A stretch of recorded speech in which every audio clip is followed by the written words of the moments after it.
visi sebenarnya Tolut sama Jalut. Tolut mewakili kanan, Jalut mewakili kiri. Tolut mewakili kebaikan, Jalut mewakili keburukan. Nah, ini dimensi battle yang akan berlangsung sampai hari akhir, bahwa battle ini akan begini. Nah, yang kecil kalau kemudian tidak mempelajari dan tidak, sebenarnya kalau dia tidak ikut dengan salah satu raksasa, dia juga akan mati. Makanya kan Daud ikut sama Jalut kan. Ini juga filosofi juga, kalau kemudian yang kecil memang nggak bergabung sama yang besar, emang problem juga. Nah, tapi baik, kemudian terjadilah peristiwa bahwa Daud ini berhari-hari dia mempelajari tentang Jalut dan tentara-tentaranya. Jalut ini adalah raksasa yang bahkan Talut bukan ukurannya juga. Jalut ini bangsa Filistin. Saat ini ya Palestina ya. Filistin itu yang tingginya tuh minimal 4 meter, 3 meter, 4 meter tuh minimal. Nah, waktu itu battle-nya adalah jarak dekat dengan rantai dan kemudian bola-bola api, kemudian bola-bola yang pakai jarum. Jarumnya juga jarum, bukan jarum biasa, tapi dari kayu, dari besi gitu loh, yang kemudian kalau diputer-puter godamnya itu bisa menghancurkan satu rumah, satu kampung gitu. Lah, satu orang raksasa itu dipenuhi dengan perisai-perisai di bagian-bagian yang khusus dari badan mereka. Sebenarnya ini akan membuat mereka juga lamban sekali. Nah, ketentaraan itu kan sampai sekarang dibagi menjadi 3 ya, saya lupa ya. Itu mesti buka lagi catatannya. Itu ada bagian infanteri, kavaleri gitu. Satu lagi apa ya? Nah, 3 bagian ini nih dipecah betul sama Tolut gitu, menjaga kemungkinan. Lalu kemudian Tolut memakai pion kecil aja gitu. Ya, ini dia menghadiahkan pertarungan pertama itu sebagai lawan tandingnya langsung Jalut, Daud ini. Nah, sehingga terjadilah kemudian kesan meremehkan di diri Tolut, di diri Jalut itu. Jadi waktu dua tentara ini bertemu, kayak zaman dulu tuh ya berlaku, jadi nggak langsung perang gitu loh. Itu turun dulu jagoan dari A, turun jagoan dari B, kemudian bertarung. Nah, bila ada yang mati ya selesai gitu. Nah, karena Jalut yakin sekali Tolut bukan lawan dia, bukan apa-apa, karena ketika Jalut ya kayak sekarang beginilah, si Tolut ini tuh nggak ada di Wikipedia, nggak ada di Google, nggak ada di internet, nggak ada di YouTube nih. Tolut kan memang nothing, dia nggak dikenal, bukan siapa-siapa gitu, nggak ada rekam jejaknya. Maka ketika bertarung Jalut bertemu nih pasukannya sama pasukannya Tolut, Jalut langsung ambil posisi turun langsung di kali pertama ketemu gitu. Jadi bukan jenderalnya, bukan panglimanya, bukan second atau third layernya, bukan layer 2 layer 3, tapi Jalut langsung turun.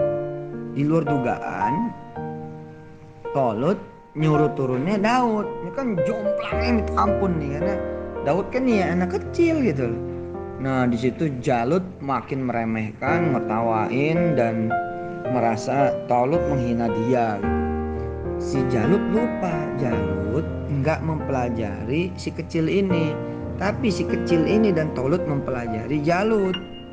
Nah, ini menarik nih. Nah, kan kita nih ya, sekarang nih kita informasi begini aja nih penting nih. 18 bulan kan, berarti kan sebenarnya 18 bulan kita harus meninggalkan aplikasi itu sebenarnya. Jadi kalau seluruh UKM dan UMKM meninggalkan aplikasi itu, wah, itu dalam 18 bulan mereka kehilangan jejak sebenarnya. Tapi pertanyaannya, siapa yang bisa memimpin cabut dari aplikasi itu? Ini juga PR juga nih kebersamaan. Ya Allah ya Karim ya Rahman ya Rahim ya Dzal Jalali wal Ikram. Ya Allah. Itu jadi ketika raksasa-raksasa bertemu kan harusnya kan raksasa-raksasa bertarung. Lah ini kan raksasa sama raksasa malah bersatu. Lah kalau semuanya sama-sama Jalut, ya kalau sama-sama Tolut bagus. Tolut mewakili kebaikan kan. Lah kalau sama-sama Jalut, ini rakyat yang kecil ini ya injak-injak betul gitu. 18 bulan ke depan dapur-dapur itu muncul. Berarti kan sebenarnya masih ada waktu 18 bulan. Oke, kembali ke battle Jalut dan Tolut. Jalut ya bukan saja kemudian binasa karena meremehkan lawan ya. Jadi yang gede juga kalau ngeremehin yang kecil masalah juga. Cuman yang kecil yang gimana gitu yang gak bisa diremehin. Yang kecil yang terus berjuang, yang kecil yang terus belajar, yang kecil yang terus mempelajari, yang kecil yang terus juga kemudian berusaha. Lah ketika Jalut nggak ada data tentang Tolut dan tidak ada data apalagi tentang Daud, tidak mempelajari Tolut dan Daud dan pasukannya, disitulah dia tidak bisa membaca serangan apa yang akan dilakukan oleh Daud.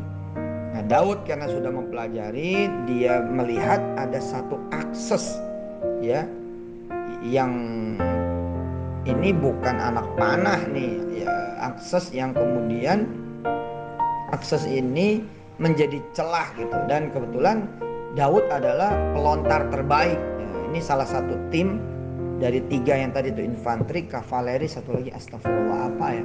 Nah Daud tuh berkategori itu, jadi dia pelempar jitu gitu. Jadi dengan ketapelnya itu gitu, begitu dia lempari kecepatan batunya itu melebihi peluru konon gitu. Dia lari sana lari sini zigzag sehingga si raksasa ini bingung.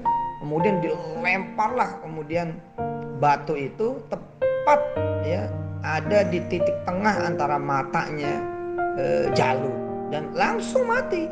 Lah karena yang mati ini adalah langsung Jalutnya. Nah ini juga problem juga nih. Kalau saja Jalut waktu itu menurunkan second layernya, mungkin ya Jalut masih bisa mimpin dengan satu teriakan selesai juga tuh Daud CS. Tapi karena yang turun langsung Jalut, karena ini investasi besar barangkali, karena ini juga pasukan besar barangkali, Jalut langsung turun. Dan konon itu adalah memang desa terakhir gitu, negeri terakhir atau bangsa terakhir yang memang harus dimusnahkan. Ternyata ya kayak kayak Asterix Obelix gitu modelnya.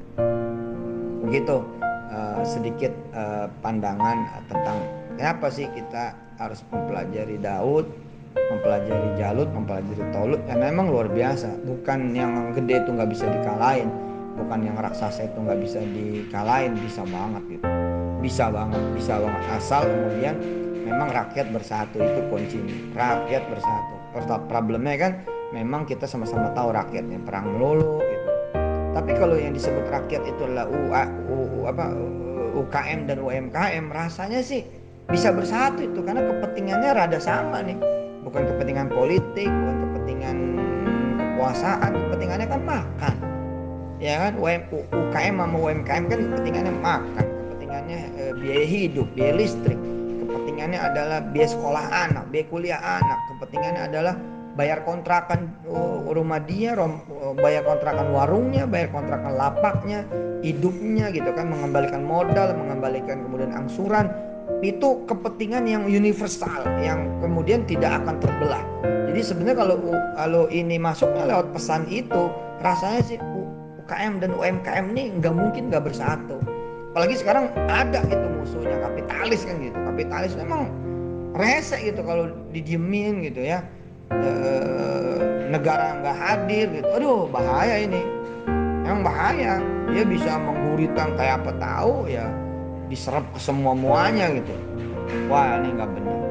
Mudah-mudahan ada penyatuan gitu ya. Tapi juga penyatuannya yang dilakukan ala mereka juga gitu. Jadi nyatuin apa sih? Nyatuin transaksi, nyatuin alat bayar, ya nyatuin pergerakan penjual dan pembeli, nyatuin kemudian marketnya, nyatuin kemudian duitnya. Itu kan yang disatuin sama mereka lah. Kita bersatu disatukan sama mereka, datanya kita kasih kepala kita kasih ke mereka. Ini yang kemudian mudah-mudahan bisa menjadi sebuah perenungan bersama. Masih ada waktu sebelum Indonesia memang diambil total gitu. Shallu ala nabi, Allahumma shalli wa sallim wa barik ala sayyidina Muhammad wa alihi walhamdulillahi rabbil alamin.